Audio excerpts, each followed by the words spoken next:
preschoolers, it's Miss Amanda. So, I wanted to come today and read a book with you because I haven't done this in a couple of days, so I figured. This book is called Little Red Riding Hood. Just to give it some information to the bigger person, we read this book quite a bit in our classroom because it's another book that can be retold fairly easily, kind of like the Three Little the Three Little Pigs, Goldilocks and the Three Little Bears. It has Three Billy Goats Gruff. It has very sanctioned parts that kids can remember. So we would read this a couple of times. This one pertains to the clothing study because it's Little Red Riding Hood and she wears a red cape or a red cloak or a shawl, and it's all about how the wolf dresses up as grandma, so we would talk a lot about that as well. So I hope you enjoy this book. This is Miss Amanda's version of the Little Red Riding Hood. I like this version a little bit better, little less dark than the original fairy tale that sometimes can be read. I hope you enjoyed this book, and let's get started. So this is the cover of our book. And Miss Amanda's version is written and drawn by Mara Alperine and Loretta Skelcher.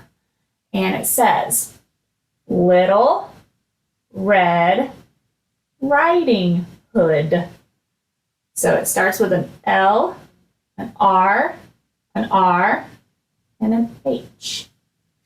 Let's find out what happens to our friend.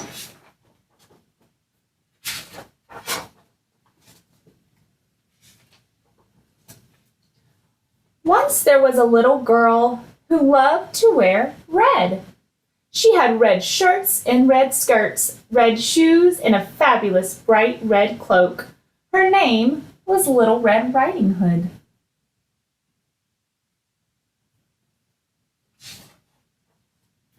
Early one morning, Little Red's mother packed up a basket. I have a very special job for you, she told Little Red. Granny is feeling poorly. Will you take her some fresh fruit? Of course, cried Little Red, and she put on her favorite cloak and kissed her mother goodbye. Goodbye, Mama. It was a bright, sunny day, and Little Red skipped through the woods. Good morning, she called to the rabbits and the deer. I'm bringing Granny a special surprise. But someone was peeping from behind the tree.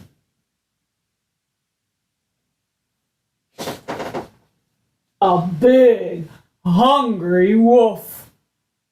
Good day, growled the wolf. What are you doing in the woods all alone? I'm taking a special basket of fruit to Granny, Little Red replied. Yuck, thought the wolf. He didn't like fruit. He liked to eat tasty little girls. So the wolf thought up a plan, a horrible, clever plan. Why not pick Granny some lovely flowers, he said. Good idea, said Little Red, but as she started gathering daisies, the wolf raced down the path toward Granny's house.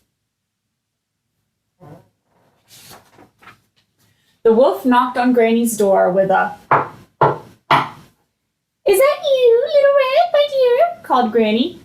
Yes, squeaked the wolf. Let me in, it's breakfast time. Oh, goody, said Granny, opening the door. What are we having for breakfast? You, cried the wolf.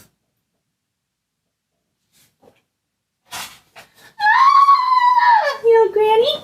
You're not Little Red. And she slammed the door right on the big furry nose of the wolf. Ow! He howled.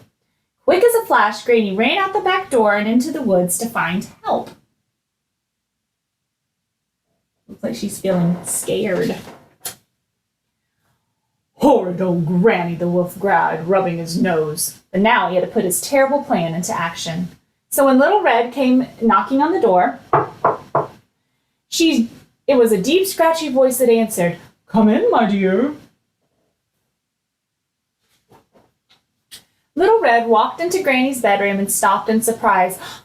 Why, Granny, she said slowly. What big ears you have. All the better to hear you with, my dear, croaked the wolf. And Granny, said Little Red, carefully. What big hairy arms you have! All the better to hug you with, my dear.